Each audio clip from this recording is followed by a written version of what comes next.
नमस्कार दोस्तों, आपका स्वागत करता हूं आप ही के यूट्यूब चैनल में। वीडियो को स्टार्ट करने से पहले आप सभी से रिक्वेस्ट करूंगा, अगर अभी तक आपने चैनल को सब्सक्राइब नहीं किया तो उससे request to all of you, please channel को सब्सक्राइब कीजिए। तो चलिए स्टार्ट करते हैं। जहाँ पे देखिए आज हम लोग डिस्कशन करेंगे अबाउट इन्फोसिस शेयर के बारे में, जहाँ पे देखिए इन्फोसिस की तरफ से एक बड़ी खबर आ रही है अबाउट ओपन एआई से कोलैबोरेशन जो किया उसको लेकर के।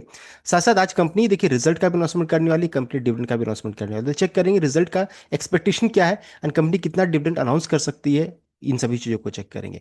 देखिए इसका कल का क्लोजिंग प्राइस 1268 का है, देख सकते हैं। एंड अगर चेक करेंगे ऊपर से तो ईयर टिल डेट में कंपनी में देखिए किसी का पैसा यहाँ पर नहीं बना, 22% का यहाँ पर लोगों को नुकसान ही हुआ है। अच्छी खासी गिरावट देखने को मिली, एक तरफा नीचे का मूव है।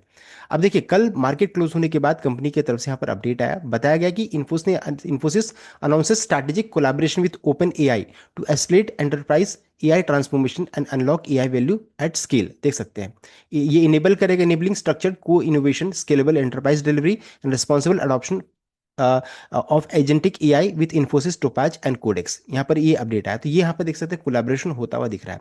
कि हाइलाइट्स में चेक करेंगे तो यहाँ पर देखिए बताया जा रहा है ये integration with Infosys Topaz fabric रहेगा।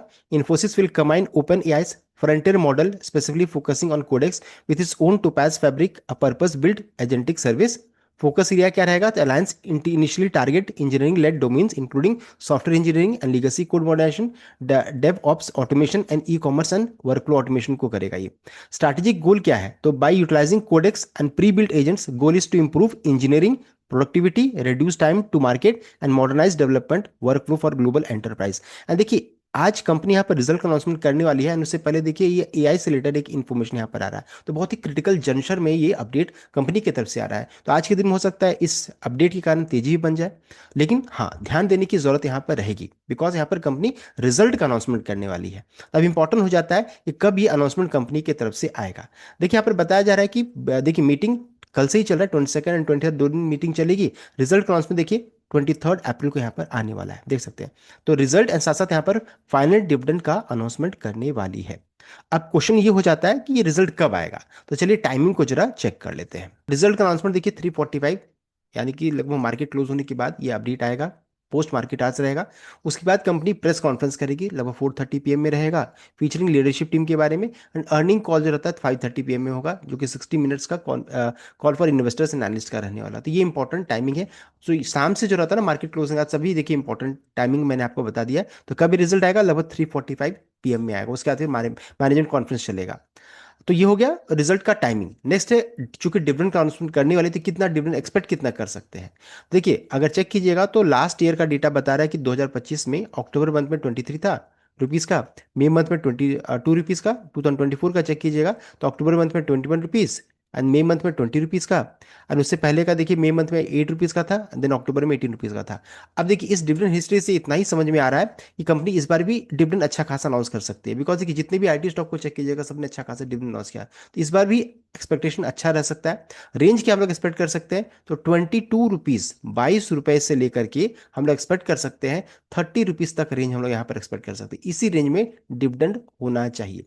मैं या फिर हो सकता है 22 से 25 अगर रख ले तो ज़्यादा बेटर रहेगा। तो ये ज़्यादा इंपॉर्टेंट रहेगा कि कितना डिविडेंड है। एक्सपेक्टेशन हमारा 22 से 25 ही मान लीजिए, इस बीच में रहना चाहिए, बिकॉज देखिए 30 अभी तक कंपनी ने दिया नहीं है। चलिए 22 से 25 का हमारा एक्सपेक्टेशन होना चाहिए। अगर इसके ऊपर आए तो बहुत बड़ी बात रहेगी। तो ये हो गया डिविडेंड एक्सपेक्टेशन कितना रख सकते हैं। नेक्स्ट है रिजल्ट। मार्केट ने क्या एस्टिमेट किया, क्या अनुमान किया है? तो अगर चेक करेंगे देख सकते हैं मार्केट ने एस्टिमेट किया है 46,135 करोड़ से लेकर के 46,567 की रेंज में ये रेवेन्यू एक्सपेक्टेशन है।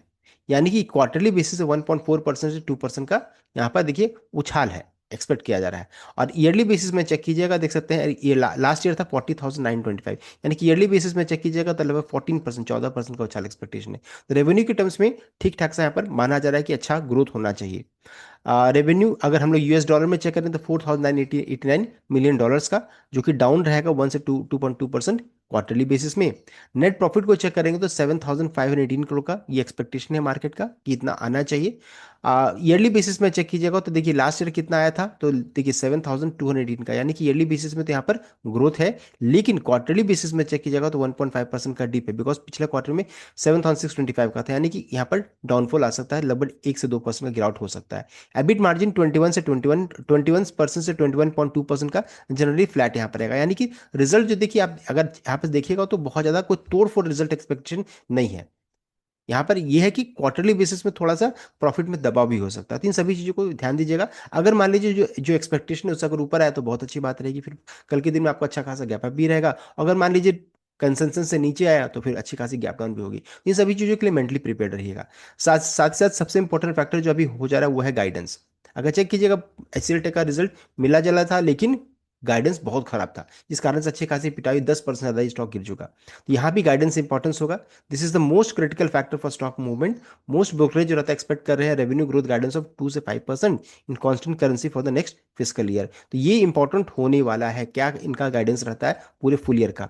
साथ साथ डील पाइपलाइन में इंपॉर्टेंट रहेगा, committed last deal wins and ramp up of existing deal.